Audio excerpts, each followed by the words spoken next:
लड़का और लड़की विवाह के बंधन में बंधने जाते हैं तो सबकी ख्वाहिश होती है कि जिससे उनकी शादी हो रही है वह पूरे तन मन धन से उन्हीं का रहे।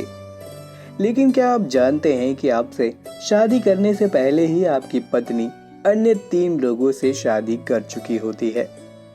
जी हाँ, आप भले ही अपनी कुंवारी लड़की से शादी करें, लेकिन आपकी शादी होने से पहले वह 3 बार विवाह के बंधन में बन चुकी होती हैं। लेकिन यह कैसे संभव है? आइए हम आपको बताते हैं कि आखिर आपसे शादी करने से पहले कौन होते हैं एक महिला के वो 3 पति जिनसे उनका पहले ही विवाह हो चुका होता है। नमस्कार और स्वागत है आप सभी का हमारे चैनल दैविक गुरु पर। दोस्तों, दरअसल विवाह के समय पंडित जी द्वारा पढ़े जा रहे मंत्रों का सही अर्थ जानने पर हमें पता चलता है कि विवाह के समय जब आप मंडप में बैठे होते हैं तो आपसे पहले किसी भी दुल्हन का अधिकार 3 लोगों को सौंपा जा चुका होता है। विवाह प्रणाली में फेरों के समय जो मंत्रोच्चार किए जाते हैं उनमें आपकी होने वाली पत्नी को आपसे पहले से इंद्र, चंद्रमा और मित्र वरुण के साथ उनका विवाह कराया जाता है। इस तरह महिला के पहले पति इंद्र, चंद्रमा और वरुण होते हैं, फिर वर का नंबर आता है। लेकिन दोस्तों, इसके पीछे भी कई कारण हैं।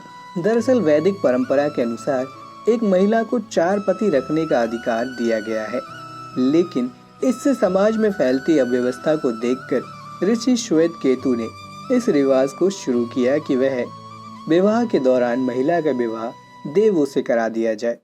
इससे उनके 4 पतियों की पत्नी होने का अधिकार भी सुरक्षित रहेगा और समाज में व्यवस्था भी बनी रहेगी। तब से यह प्रथा शुरू हुई जिसके कारण हर पुरुष अपनी पत्नी का चौथा पति होता है।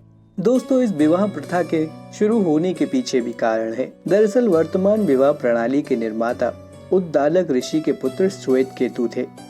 एक पौराणिक कथा के अनुसार ये आर्यवर्त के प्रथम समाज सुधारक थे। उस समय महिला और पुरुष को संबंधों के मामले में मिली आजादी पर इन्होंने ही प्रतिबंध लगाया और एकल पति पत्नी विवाह की प्रथा को जन्म दिया। वैदिक परंपरा को जीवित रखने के लिए महिला का विवाह 3 देवताओं से करा दिया जाता है।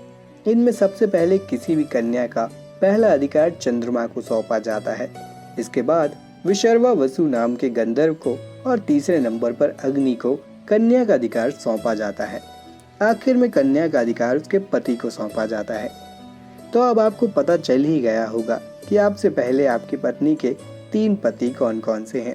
लेकिन दोस्तों, यहाँ पर कहानी समाप्त नहीं होती है। इससे संबंधित हमें और भी कहानियां सुनने को मिलती हैं। जैसे कि महाभारत के आदि पर्व में वर्णित एक कथा के अनुसार उस काल में महिलाएं अपनी इच्छा से किसी भी पुरुष के साथ संबंध बना सकती थीं और पुरुष भी अपनी इच्छा अनुसार कितनी भी महिलाओं के साथ विवाह कर सकते थे। एक बार अतिथि सत्कार के दौरान श्वेतकेतु के पिता उद्दालक ने अपनी पत्नी को भी अर्पित कर दिया। इसका विरोध श्वेतकेतु ने किया और इसे दूषित प्रथा बताते हुए महिलाओं द्वारा अपने पति के अतिरिक्त अन्य पुरुषों के साथ विवाह करने की प्रथा को बंद कराया। महाभारत में ही एक और घटना का हमें संदर्भ मिलता है, जिसके अनुसार एक बार एक ब्राह्मण बलपूर्वक श्वेतकेतु की माता का अपहरण करके ले गया। श्वेतकेतु ने पुरुषों के लिए नियम बनाया कि परस्त्री से संबंध बनाने या बलपूर्वक किसी स्त्री का हरण कर उसके साथ संबंध स्थापित करने वाला पुरुष अपराधी है। श्वेतकेतु ने यह भी नियम बनाया कि अपने पति और पत्नी को छोड़कर किसी दूसरे पुरुष अथवा महिला से संबंध स्थापित करने वाले स्त्री पुरुष दोनों ही भ्रूण हत्या के दोषी माने जाएंगे।